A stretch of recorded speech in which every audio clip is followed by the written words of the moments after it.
Hello दोस्तों, आप सब कैसे हैं। मैं उम्मीद करता हूं कि आप सभी मस्त होंगे। तो आज की इस वीडियो में एक विद्युत धारा से संबंधित प्रश्न है जिसका नाम क्या है, ये तो क्वेश्चन की तरीका से दिया हुआ है। लिखा है एक कूलम आवेश में कितने इलेक्ट्रॉन होते हैं। यानी ये हमसे एक प्रश्न पूछा जा रहा है कि एक कूलम आवेश में कितने इलेक्ट्रॉन होते हैं। तो ये कितने इलेक्ट्रॉन का मतलब उनकी संख्या पूछ रहा है। इलेक्ट्रॉन का मतलब क्या, कितने इलेक्ट्रॉन होते हैं। इससे क्या हमें लग रहा है, जरूर इलेक्ट्रॉन की संख्या पूछ रहा है। जैसे मान लीजिए कि ये मार्कर मेरे पास है, अब हमसे कोई पूछा कि कितने मार्कर हैं, तो हम इनकी संख्या के रूप में आंसर देंगे, 2 मार्कर हैं। बात समझ में आ रही है। तो एक कूलम आवेश में कितने इलेक्ट्रॉन होते हैं, यानी इलेक्ट्रॉन की ये संख्या पूछ रहा है। लेकिन इससे पहले बता दें कि हम लोग आवेश के बारे में बात किए थे, पिछले वीडियो में पढ़ चुके हैं कि आवेश क्या होते हैं। तो यहाँ एक कूलम, ये कूलम क्या होता है, आवेश का मात्रक है। तो ये जो भी हमारा न्यूमेरिकल कहा जाए या जो भी प्रश्न है, इसको आंसर देने के लिए आवेश के बारे में तो समझना होगा कि आखिरकार ये प्रश्न का उत्तर आवेश के आधार पर ही दिया जाए। तो देखिए, आवेश का एक सूत्र होता है Q बराबर Ne। ये फॉर्मूला आवेश का होता है Q बराबर Ne, और इसी फॉर्मूला के आधार पर ही हम इस प्रश्न का आंसर देंगे। ये जहां N है हमारा क्या है, ये इलेक्ट्रॉन की संख्या है। मतलब कि किसी चालक तार में, कोई चालक तार है, उसमें तार में कितने इलेक्ट्रॉन प्रवाहित हो रहे हैं उनकी संख्या के बताया जा रहा है। और ये इलेक्ट्रॉन खुद स्वयं में है। तो एक इलेक्ट्रॉन पर अगर देखा जाए तो कितने आवेश होते हैं, तो हमको बताया गया होगा कि 1.6 गुणे 10 के घात -19 कूलम आवेश होते हैं। आवेश का एक फॉर्मूला हमें यहाँ बता दिया गया, Q बराबर क्या होता है Ne, और जहाँ N क्या है तो इलेक्ट्रॉन की संख्या है, और स्वयं में E का क्या है, तो भाई E एक प्रकार का इलेक्ट्रॉन। तो एक इलेक्ट्रॉन पर कितने आवेश होंगे, तो 1.6 गुणे 10 के घात -19 कूलम। ये तो हमारा बेसिक जानकारी रहा। अब इन्हीं प्रश्नों पर इसका हम हल करते हैं। तो आइए, पहले आप इसको लिखना होगा तो आप लिख सकते हैं, और हम इसे मिटा देते हैं बहुत जल्द में ही। इसको लिखना है तो लिख लीजिए। Q बराबर क्या होता है, Ne होता है, और N क्या है, इलेक्ट्रॉन की संख्या, और E का मान क्या होगा, एक E मतलब एक इलेक्ट्रॉन का मान 1.6 गुणे 10 के घात -19 कूलम।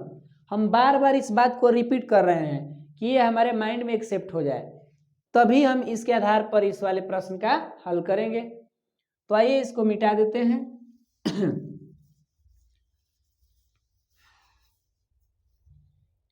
तो देखिए, इस प्रश्न को जब हम पढ़ रहे हैं तो दिया क्या है, अगर हम हल करते हैं, इसका हमारा हल करना होगा तो कुछ क्वेश्चन में दिया हुआ रहेगा तो ही ना हल हो पाएगा जी। तो हल में हम लिख लेंगे कि चलिए क्वेश्चन में कुछ दिया है भाई, किसी भी प्रश्न का उत्तर देना है, खासकर आंकिक प्रश्नों का, तो उसमें हमें पता करना होगा। एक कूलम, यहाँ जो हमारा लिख रहा है एक कूलम, ये क्या चीज का मान है, कूलम किसका मान होता है, आवेश का मात्रक होता है भाई। तो हम कह सकते हैं कि ये कहीं ना कहीं Q का मान दे रखा है एक कूलम। कूलम को C से सूचित करते हैं।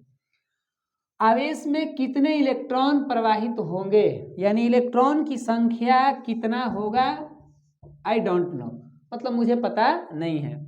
अब कहेंगे सर आपको पता नहीं है, भाई साहब ये तो न्यूमेरिकल है, इसको हल करेंगे तब ना। ऐसे तो याद किया जा सकता है कि वैल्यू कितना होता है, लेकिन हम लोग न्यूमेरिकल के हिसाब से ही बात करेंगे। तो Q और N दे दिया, और चूंकि हम जानते हैं कि एक इलेक्ट्रॉन पर आवेश कितने होते हैं, तो 1.6 या ऐसे कह दें 1.6 गुणे 10 के घात -19 कूलम, इतना तो हम लोग जानते हैं। तो देखिए हमारे सामने Q, N और E, ये तीनों पद आ गए। इन तीनों पद में अभी तुरंत हम लोग फॉर्मूला लिखे क्या, Q बराबर NE। यहाँ तक हमें क्लियर है। अब हमें n का मान पूछ रहा है, तो n को अगर अकेले करते हैं, अब अकेले क्या करना है, इन सभी का मान ही पुट कर दिया जाए, रख दिया जाए। तो रखेंगे Q का मान क्या रखेंगे, 1 कूलम, यहाँ से आ गया 1, और n तो स्वयं पूछ रहा है, इसको रहने दिया जाए, n पूछ रहा है, और यहाँ पर E है। E का मतलब क्या, 1 E गुणा में n और E है ना जी भाई साहब, n गुणे E, तो कितना E, 1 E। इस तो हम क्लियर है। तो देखिए अब हम E का मान रख देंगे तो क्या होगा, 1.6 गुणे 10 के घात -19। अब हमें n का मान निकालना है तो हमें अकेले करना होगा। आइए यहाँ लिख देते हैं, यहाँ पर कर देते हैं। तो पहले से यहाँ 1 है और n को अकेले करेंगे तो ये गुणा वाला मान कहाँ चला जाएगा, भागा में, यानी हो जाएगा 1 बटा में क्या हो जाएगा, 1.6 गुणे 10 के घात -19, इतना हो जाएगा। ठीक, और इधर हमारा क्या बचेगा, n बच जाएगा। ये तो क्लियर है। अब अगर हम इसका दशमलव हटाएं तो ये 0 के रूप में ऊपर 10 हो जाएगा और बटा में 16 हो जाएगा। क्लियर, क्योंकि दशमलव हटाएं तो ऊपर चला गया, और ये भी 10 के पावर -19 बाटा में है। अगर इसको भी हम ऊपर ले जाएं तो ये भी क्या में हो जाएगा, प्लस में, यानी अगर इसको ऊपर ले गए तो गुणे 10 के पावर 19 हो गया प्लस में। क्लियर है बात ना। और इधर हमारा क्या बच गया, n बच गया। अब 10 में और 16 से भागा तो हम देंगे तो फिर दिक्कत होगा, तो क्यों ना ये 10 के पावर 19 है, इसमें से एक 0 10 को दे दिया जाए। मतलब 10 कह रहा है कि देखो भाई साहब थोड़ा दे दो ना, हमको जरूरत पड़ गया है। तो कहा कि ठीक है भाई, गुणा में है तो हम दे सकते हैं। तो देने के बाद ये स्वयं में क्या हो गया, 100 बन गया, क्योंकि 10 देगा और गुणा 10 ले करेंगे तो 100 होगा। लेकिन हाँ, जब ये दे दिया तो इसका एक कमी हो गया, यानी क्या हो गया, 10 के पावर 18, और बटा में कितना है मेरे पास 16, और बराबर इधर क्या n है। अब हम 100 में 16 से भाग दें तो भाई भाग दे के क्या आएगा, देखा जाए भाग देकर, या हमको तो आंसर पता है कि कितना आएगा। तो देखिए क्या होगा, अगर हम देखना चाह रहे हैं तो 100 में 16 से भाग देंगे तो ये काम आपका है, कर लेंगे, आएगा 6.25 आएगा। ठीक है ना। अब कैसे आएगा ये आपके जिम्मे काम है।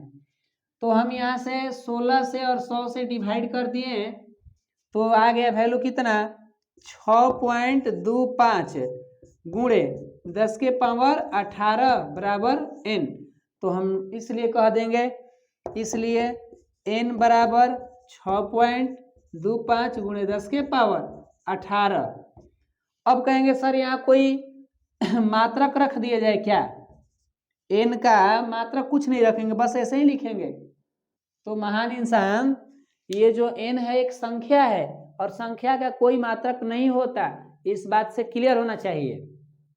तो हमारा फाइनली आंसर क्या हुआ, यही हुआ, हम इसे ही आंसर घोषित करते हैं। तो कितना आया, 1 कूलम आवेश में कितने इलेक्ट्रॉन होते हैं, तो आप आंसर के तौर पर याद रखेंगे 6.25 गुणे 10 के पावर 18 इलेक्ट्रॉन होते हैं। तो इस तरीका से हमारा ये प्रश्न का आंसर क्या हुआ, समाप्त हुआ। तो आप सभी से हम मिलते हैं अगले वीडियो में, तब तक के लिए आप मस्त रहिए, स्वस्थ रहिए। जय हिंद, जय भारत।